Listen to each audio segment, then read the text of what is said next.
1 plus 2 എനിക്ക് full A plus ആയിരുന്നു. I know it's not a big deal, but it was a big deal for me at that time. Okay, ആ year 720 out of 720 ആയിരുന്നു കിട്ടിയത്. ഏറ്റവും top score എന്ന് പറയുന്നത്. Hi, it's MBBS worth the hassle. എൻ്റെ പേര് ലക്ഷ്മി, ഞാൻ 4th ഇയർ MBBS സ്റ്റുഡൻ്റ് ആണ്. And welcome to my YouTube channel. ഈ ഒരു സ്റ്റേറ്റ്മെൻറ്റ് അല്ലെങ്കിൽ ഈ ഒരു ക്വസ്റ്റ്യൻ എൻ്റെ പോയിൻ്റ് ഓഫ് വ്യൂവിൽ കൂടെ പറയാനാണ് ഞാൻ ഉദ്ദേശിക്കുന്നത്. So through out the video കാണുക, എന്നാലേ ഞാൻ എന്താണ് പറയാൻ ഉദ്ദേശിക്കുന്നതെന്ന് നിങ്ങൾക്ക് മനസ്സിലാകത്തുള്ളൂ. സോ ഇത് കാണുന്ന നിങ്ങൾ മേ ബി ഒരു MBBS സ്റ്റുഡൻ്റ് ആയിരിക്കാം, അല്ലെങ്കിൽ MBBS എടുക്കാൻ താല്പര്യപ്പെടുന്നൊരു കുട്ടിയായിരിക്കാം, അല്ലെങ്കിൽ MBBS എടുപ്പിക്കണം എന്ന് നിർബന്ധം പിടിക്കുന്ന ഒരു പേരൻ്റ് ആയിരിക്കാം. സോ ഈ വീഡിയോ ത്രൂ ഔട്ട് കാണുക. ഓക്കെ, ഇതിനെപ്പറ്റി പറയുന്നതിന് മുന്നേ എൻ്റെ കഥ ആദ്യം പറയാം. അത് പറഞ്ഞാലേ എനിക്കിതിലേക്ക് വരാൻ പറ്റത്തുള്ളൂ, അല്ലെങ്കിൽ എനിക്ക് ഈ ഒരു സ്റ്റേറ്റ്മെൻറ്റ് കൺക്ലൂഡ് ചെയ്യാൻ പറ്റത്തുള്ളൂ. 10ാം ക്ലാസ്സും +1ഉം +2ഉം എനിക്ക് ഫുൾ A plus ആയിരുന്നു. I know it's not a big deal, but it was a big deal for me at that time. Okay, അപ്പോൾ അറ്റ്ലീസ്റ്റ് എൻ്റെ നാട്ടിലെങ്കിലും, എൻ്റെ നാട്ടിൽ അത്ര ഫുൾ A plus അങ്ങനത്തെ ഒക്കെ ഉള്ളൊരു ആയി വരുന്നത്, അതായത് കയറി വരുന്നതേ ഉണ്ടായിരുന്നുള്ളൂ. അപ്പോൾ ആ സമയത്ത് എൻ്റെ സ്കൂളിൽ നിന്ന് എനിക്ക് ഞങ്ങൾ 2 പേർക്ക് മാത്രമേ ഫുൾ A plus 10ാം ക്ലാസ്സിൽ ഉണ്ടായിരുന്നുള്ളൂ. കഴിഞ്ഞു 10ാം ക്ലാസ് കഴിഞ്ഞിട്ട് +1 +2 പഠിക്കാനായിട്ട് ഞാൻ പാലായിലാണ് പോകുന്നത്. പാലായിൽ ബ്രില്യൻ്റ് എന്ന് പറയുന്നൊരു കോച്ചിങ് സെൻ്റർ ഉണ്ട്, ഏകദേശം എല്ലാവർക്കും അറിയാമായിരിക്കും. അപ്പോൾ അവിടെയാണ് ഞാൻ കോച്ചിങ് എടുത്തത്. കോച്ചിങ് +1 +2 വിത്ത് കോച്ചിങ്, അത് കഴിഞ്ഞിട്ട് റിപ്പീറ്റും ചെയ്തു. അതിന് ശേഷം ഞാൻ നീറ്റ് ചെയ്തപ്പോൾ എനിക്ക് 430, 429, 430 ആ റേഞ്ചിൽ മാർക്കുണ്ടായിരുന്നു. അപ്പം എനിക്ക് അഫ്കോഴ്സ് എനിക്ക് ഗവൺമെൻറ് കോളേജ് കിട്ടില്ലായിരുന്നു. 583 ആ ഒരു റേഞ്ച് ഉണ്ടായിരുന്നു കേട്ടോ. പക്ഷെ അതെങ്ങനെ നോക്കിയാലും ഗവൺമെൻറ് കോളേജ് കിട്ടില്ല. ഞാൻ ജനറൽ കാറ്റഗറിയാണ്, അപ്പം എനിക്ക് ഉറപ്പായിട്ട് കിട്ടില്ല. അപ്പോൾ കൂടെയുള്ള, അതായത് നല്ലപോലെ പഠിക്കുന്ന കുട്ടികൾ കൂടെയുള്ളവരൊക്കെ ഗവൺമെൻറ് കോളേജ്, അതുപോലെ തന്നെ എയിംസ്, ജിപ്മറൊക്കെ കിട്ടി. അപ്പോൾ എൻ്റെ ഒരു ഈഗോ കാരണം ഞാൻ പറഞ്ഞ്, വീട്ടുകാർ ഓൾറെഡി പൊളിഞ്ഞു, വീട്ടുകാർ എന്തായാലും വിടത്തില്ല എന്നൊക്കെ പറഞ്ഞു. എൻ്റെ അപ്പം പറഞ്ഞു ഓക്കെ സെൽഫ് ഫിനാൻസിങ്ങിൽ പോവും, ഉള്ളതാവട്ടെ അതിൽ പോവും, ബാക്കി പൈസ എങ്ങനെയൊക്കെ ഒപ്പിക്കാം. അന്ന് സെൽഫ് ഫിനാൻസിങ്ങിൽ 7 ലക്ഷവും അതുപോലെ തന്നെ 2 ലക്ഷം സംതിങ് ഹോസ്റ്റൽ ഫീസും. എൻ്റെ ഈഗോ സമ്മതിച്ചല്ല. ഞാൻ പറഞ്ഞു ഇല്ല, എനിക്ക് ഒരു വട്ടവും കൂടെ ചെയ്ത് കഴിഞ്ഞാൽ എനിക്ക് ഗവൺമെൻറ്റിൽ തന്നെ കിട്ടും. ഞാൻ അങ്ങനെ സ്റ്റബേണായിട്ട് നിന്നു. പക്ഷെ അതൊക്കെ എന്തൊരു മണ്ടത്തരമായിരുന്നു ഇപ്പോൾ ആലോചിക്കുമ്പോൾ ഉണ്ട്. ഓക്കെ, ഇനി അന്നത്തെ തീരുമാനം, അന്നത്തെ ചെറിയ പ്രായം. ഓക്കെ, അങ്ങനെ ഞാൻ വീണ്ടും റിപ്പീറ്റ്, 3ാമത്തെ ടൈം. ഓക്കെ, വീണ്ടും ഞാൻ റിപ്പീറ്റ് ചെയ്തു. കഷ്ടകാലം എന്ന് പറയട്ടെ. എനിക്ക് എൻ്റെ എക്സാമിൻ്റെ ഒരു 1 month ബിഫോർ എനിക്ക് കോവിഡ് വന്നു. ഞാൻ ഹോസ്പിറ്റലിൽ അഡ്മിറ്റായി. ഞാൻ ICUലായിരുന്നു. ഇതിനു വേണ്ടി ട്രൈ ചെയ്യുന്ന കുട്ടികൾക്ക് അറിയാം, അല്ലെങ്കിൽ MBBS സ്റ്റുഡൻസിന് അറിയാം, നമ്മൾ എക്സാമിന് പോകുന്നതിന് മുന്നേ നമുക്ക് കുറച്ച് ഷോർട്ട് നോട്ട്സ് കാണും. നമ്മൾ ആ ഷോർട്ട് നോട്ട്സിൽ നമ്മുടെ ഇക്വേഷൻ, ഞാൻ ഏകദേശം ഒരു 200+ ഇക്വേഷൻസ്, അല്ലെങ്കിൽ ഓർഗാനിക് കെമിസ്ട്രി ഇടയ്ക്കാണെങ്കിൽ rings, I mean benzene rings, അതിൻ്റെ സ്ട്രക്ചർ എല്ലാം എഴുതി വെച്ചേക്കുക. അത് നമ്മൾ റിവൈസ് ചെയ്യാതെ എക്സാമിന് പോയി കഴിഞ്ഞാൽ യൂസ്ലെസ് ആണ്. എന്നെ ഈ ബുക്സ് മൊത്തം ഹോസ്റ്റലിലിരിക്കുക. എനിക്ക് കോവിഡായിട്ട് പെട്ടെന്ന് തന്നെയാണ് ഹോസ്പിറ്റലിൽ അഡ്മിറ്റ് ചെയ്തത്. അങ്ങനെ എൻ്റെ ആ വട്ടത്തെ നീറ്റും പോയെന്ന് പറയാം. കാരണം ഹോസ്പിറ്റലിൽ നിന്ന് ഡിസ്ചാർജ് ആയി വീട്ടിൽ വന്നു. അതുപോലെ തന്നെ എവിടെ പോയി, എക്സാം സെൻറ്ററിൽ പോയി. ആ വട്ടത്തെ നീറ്റിന് ആ വട്ടം ഇതുപോലെ തന്നെ നല്ല മാർക്ക് 720 അങ്ങനെ കണ്ട് കറക്റ്റ് ഓർക്കുന്നില്ല കേട്ടോ, വീണ്ടും സോറി. എനിക്ക് കിട്ടിയ മാർക്ക് 419 കണ്ട. അങ്ങനെ എൻ്റെ ലാസ്റ്റ് ഹോപ്പും പോയി. എന്നെ വീട്ടിൽ നിന്ന്, മീൻസ് വീട്ടുകാർക്കൊരു പരിധിയില്ലേ കാത്തിരിക്കുന്നതിനും ഒക്കെ. ഓക്കെ, അവരെ ഞാൻ കുറ്റം പറയുന്നില്ല. ഓക്കെ, പക്ഷേ എൻ്റെ ഹോപ്പ് ഫുൾ പോയി. പക്ഷേ എനിക്ക് ഈ MBBS എന്ന് പറയുന്നത് അത്രയ്ക്ക് ഇഷ്ടമാണ്. ഞാൻ കൊച്ചിലേ തൊട്ട്, എൻ്റെ ഓർമ്മ വെച്ച കാലം മുതലേ എനിക്ക് ഈ ഒരു പ്രൊഫഷൻ അല്ലെങ്കിൽ ഈ ഒരു സ്ട്രീം എന്ന് പറയുന്നത് എനിക്ക് ഭയങ്കര ഇഷ്ടമായിരുന്നു. എനിക്ക് വേറൊരു പ്ലാൻ B ഇല്ല. അതുകൊണ്ടാണ് എനിക്ക് ഇത്രയും സ്ട്രഗിൾ ചെയ്യേണ്ടി വന്നത്. അതും ഒരു റീസണാണ് കേട്ടോ. ഞാൻ പ്ലാൻ Aയിൽ തന്നെ സ്റ്റിക്ക് ചെയ്ത് നിന്നു. ഓക്കെ, ആ വർഷം ഞാൻ അലോട്ട്മെൻറ്റ് വെച്ചു കേട്ടോ. അപ്പോൾ എനിക്ക് കോട്ടയത്ത് ഹോമിയോ കിട്ടി. പക്ഷേ ഞാൻ എന്ത് ചെയ്താലും ഹോമിയോയ്ക്ക് പോകത്തില്ലായിരുന്നു. ഞാൻ ഹോമിയോയ്ക്ക് പോകത്തില്ലെന്ന് ഉറപ്പിച്ച്. പക്ഷേ ഇത് ഒരു കാര്യം കൂടെ ഓർക്കണം, ഈ അലോട്ട്മെൻറ്റ് വെക്കണമെങ്കിൽ ഓൾറെഡി നമ്മൾ 10K സംതിങ് നമ്മൾ കെട്ടണം. അതും വീട്ടുകാരുടെ കയ്യിൽ നിന്ന് ഞാൻ വഹിച്ചുകൊണ്ടിരിക്കുകയാണ്. അങ്ങനെ വെക്കുന്നുണ്ട് അതിൻ്റെ സൈഡിൽ കൂടെ. എന്നിട്ട് എനിക്ക് അലോട്ട്മെൻറ്റ് ഇട്ടിട്ട് ഞാൻ പോകുന്നില്ല. അപ്പോൾ ഓരോ വട്ടം നമ്മൾ വെക്കുമ്പോഴും എനിക്കൊന്ന് വീണ്ടും പൈസ അടയ്ക്കണമെന്നോ സംതിങ്. സത്യം പറഞ്ഞാൽ ഞാൻ ക്ലിയർ ആയിട്ട് ഇത് റിമെമ്പർ ചെയ്യുന്നില്ല. ഞാനിത് എൻ്റെ തന്നെ മൈൻഡിൽ ഞാനിത് മറക്കുവാണെങ്കിൽ മറക്കട്ടെ എന്നോർത്തുകൊണ്ട് ഒരു മൂലയ്ക്ക് വെച്ചേക്കുന്ന കാര്യങ്ങളൊക്കെ, അതാണ് ഞാനിപ്പോൾ പൊടി തട്ടിയെടുക്കുന്നത്. അതുകൊണ്ട് എനിക്ക് ആക്യുറേറ്റ് ആയിട്ടൊന്നും പറയാൻ പറ്റില്ല. ഓക്കെ, ഇങ്ങനെയൊക്കെ ആയി. അന്ന് എനിക്ക് ആദ്യമായിട്ട് ഫോൺ കിട്ടി. കാരണം കോവിഡൊക്കെ അല്ലേ, എന്തായാലും നമുക്ക് പഠിക്കാനായിട്ട് ഫോൺ വേണം. അങ്ങനെ എൻ്റെ ഫോണുണ്ട്, എൻ്റെ ചേട്ടൻ്റെ പഴയ ഫോൺ. അപ്പോൾ ഞാൻ ഈ ഫോണിൽ നിന്ന് ഇൻസ്റ്റാഗ്രാമിലൊക്കെ ഇങ്ങനെ നോക്കി വന്നപ്പം ഇങ്ങനെ യുക്രൈനിൽ പോകാനായിട്ടുള്ള ഒരു ചാൻസ് വന്നു, അബ്രോഡിൽ MBBS ചെയ്യാന്നുള്ളത്. അപ്പോൾ എൻ്റെ മനസ്സിൽ ആദ്യമായിട്ടാണ് ഞാനിങ്ങനെ കേൾക്കുന്നത്. എബ്രോഡിൽ ഓൾറെഡി ഇങ്ങനെ ബ്രില്ലിൻ്റെ പഠിച്ചുകൊണ്ടിരുന്ന സമയത്ത് തന്നെ നമുക്ക് നോട്ടീസൊക്കെ കിട്ടുമായിരുന്നു. ഞാൻ അതിൽ കാര്യമാക്കിയില്ല. അങ്ങനെ എനിക്ക് പെട്ടെന്ന് തന്നെ യുക്രൈനിലേക്കൊരു ഓപ്പർച്യൂണിറ്റി കിട്ടി. അതായത് ഞാൻ പെട്ടെന്ന് തന്നെ അവർക്ക് മെസ്സേജ് അയച്ചു, ഇൻട്രസ്റ്റഡ് ആണെന്നൊക്കെ പറഞ്ഞ്. അങ്ങനെ ഫീസ് സ്ട്രക്ചർ കാര്യങ്ങളെല്ലാം ചോദിച്ച് മനസ്സിലാക്കി. അങ്ങനെ എല്ലാം ഭയങ്കര പെട്ടെന്നായിരുന്നു കേട്ടോ. ഭയങ്കരമായിട്ടും വേഗത്തിൽ ഞാൻ അതിൻ്റെ എല്ലാം പ്രൊസീജിയേഴ്സ് എല്ലാം ചെയ്തു, പാസ്പോർട്ട് എടുത്തു. ഞാൻ വേഗം തന്നെ യുക്രൈനിലേക്ക് പോയി. അപ്പോഴും ഞാൻ ഒത്തിരി സ്ട്രഗിൾ ചെയ്തിട്ടു. കാരണം വീട്ടുകാരെ കൺവിൻസ് ചെയ്യുക എന്ന് പറയുന്നത് ഭയങ്കര പാടാണ്. എസ്പെഷ്യലി ഓൾറെഡി ഇത്രയും തുക എനിക്ക് വേണ്ടി സ്പെൻഡ് ചെയ്തു. വീണ്ടും ഒരു തുക എടുത്ത് ഇങ്ങനെ എബ്രോഡിൽ എബ്രോഡിൽ പോയാൽ വീണ്ടും നമ്മൾ തിരിച്ച് നാട്ടിൽ ജോലി ചെയ്യണമെങ്കിൽ നാട്ടിൽ വന്ന് നമ്മളൊരു എക്സാം എഴുതണം. അത് ക്ലിയർ ആയാൽ മാത്രമേ നമുക്ക് നാട്ടിൽ വർക്ക് ചെയ്യാൻ പറ്റും. വീട്ടുകാരെ കൺവിൻസ് ചെയ്യാന്ന് പറയുന്നത് it was a big task for me, but somehow I managed, I convince them. എന്നിട്ട് ഞാൻ യുക്രൈനിൽ പോയി. യുക്രൈനിലെ ഖാർക്കീവ് എന്ന് പറയുന്ന സ്ഥലത്തായിരുന്നു ഞാൻ നിന്നത്. അത്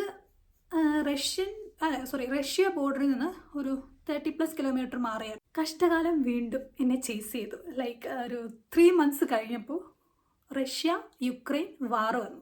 10 ദിവസം ഞാൻ ബംഗറിലായിരുന്നു. അവിടുത്തെ life that's for another video may be. വെള്ളമില്ല, ഫുഡില്ല, അങ്ങനെയൊക്കെ കുറേ അലഞ്ഞു. ഓക്കെ, ഇനി അവിടുന്ന് മാനേജ് ചെയ്തു. എന്നിട്ട് പോളണ്ട് ബോർഡർ വഴി തിരിച്ച് നാട്ടിലെത്തി. ഇനി എന്ത്? കാരണം ഞാൻ ഓൾറെഡി ഫസ്റ്റ് ഇയർ ചെയ്യുക.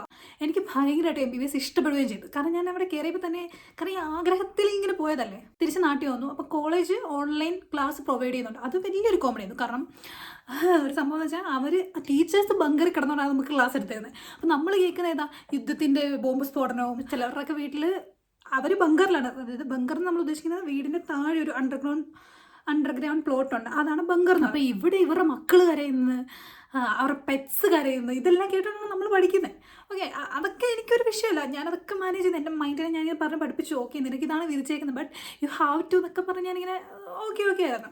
പക്ഷേ എൻ്റെ കൂടെയുള്ള മിക്കവരും വീണ്ടും പല പല കൺട്രീസിലേക്ക്. കാരണം അവർക്കൊക്കെ അറിയുന്നത് ഈ യുദ്ധം വേഗമൊന്നും തീരാൻ പോകുന്നില്ല. അതുപോലെ തന്നെ കോളേജ് അടുത്ത ഇയറിലെ ഫീസും വാങ്ങാനായിട്ട് അവർ ഞങ്ങൾക്ക് മെയിലൊക്കെ അയച്ചു, ഫീസ് കെട്ടണം എന്നൊക്കെ പറഞ്ഞു. അപ്പോൾ ഇതൊരു നമുക്കൊരു ഉറപ്പില്ല ഇവിടെ കണ്ടിന്യൂ ചെയ്യാൻ പറ്റുമോ, ഈ യുദ്ധം നീണ്ടുപോയാൽ നമുക്ക് തിരിച്ചു പോകാൻ പറ്റുമോ. കാരണം ഓൺലൈൻ ക്ലാസ് ഒന്നും, അതും എസ്പെഷ്യലി MBBS നമ്മുടെ ഇന്ത്യൻ മെഡിക്കൽ കൗൺസിൽ അക്സെപ്റ്റ് ചെയ്തേയില്ല.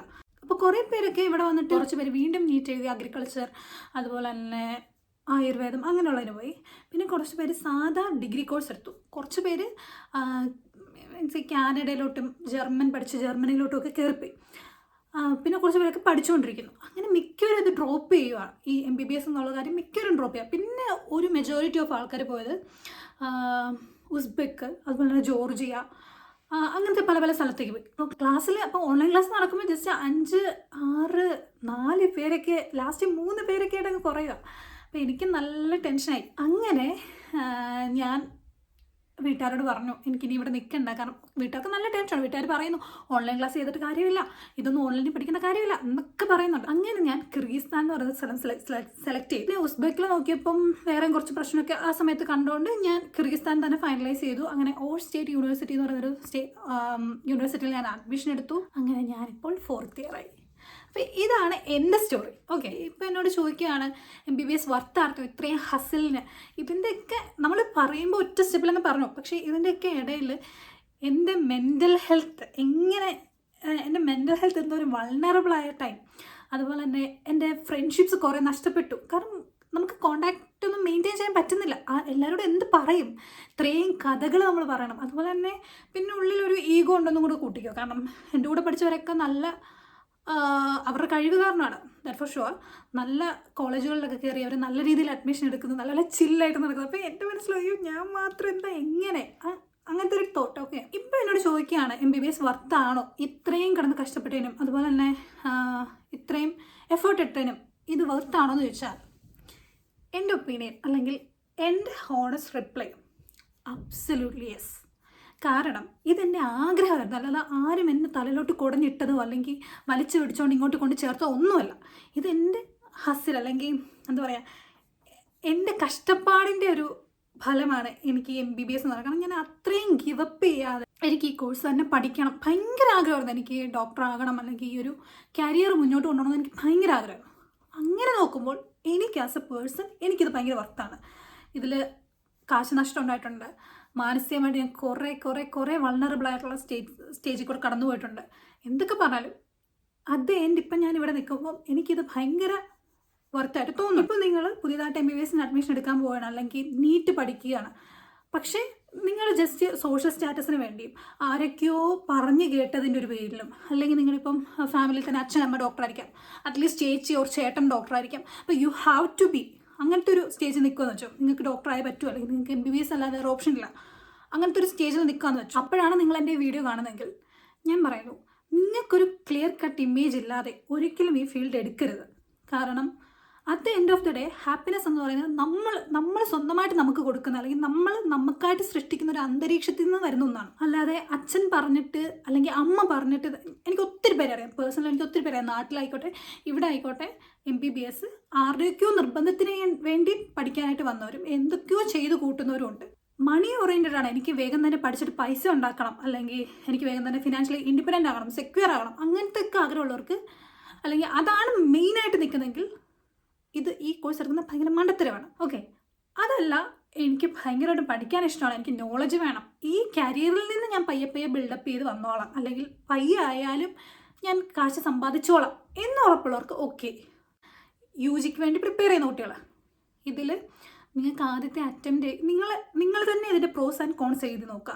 ഒരു പേപ്പറിൽ നിങ്ങൾ ആഗ്രഹിക്കുന്ന പൊസിഷൻ ഒരു 5 വർഷം കഴിഞ്ഞിട്ട് അതെത്തുന്നുണ്ടോ, അല്ലെങ്കിൽ വേറെ കോൺസ് ആയിട്ട് എഴുതുക, നിങ്ങളുടെ കുറേ ടൈം ഇതിൽ ഇൻവെസ്റ്റ് ചെയ്യണം, അത്രയും നിനക്കൊണ്ട് പറ്റുന്നുണ്ടോ, അങ്ങനത്തെ ഒക്കെ എഴുതി വെക്കുക. അതിലേതാണോ നിങ്ങൾ തൂക്കി നോക്കുമ്പോൾ കൂടുതൽ, അതാണ് നിങ്ങൾ ചൂസ് ചെയ്യേണ്ടത്.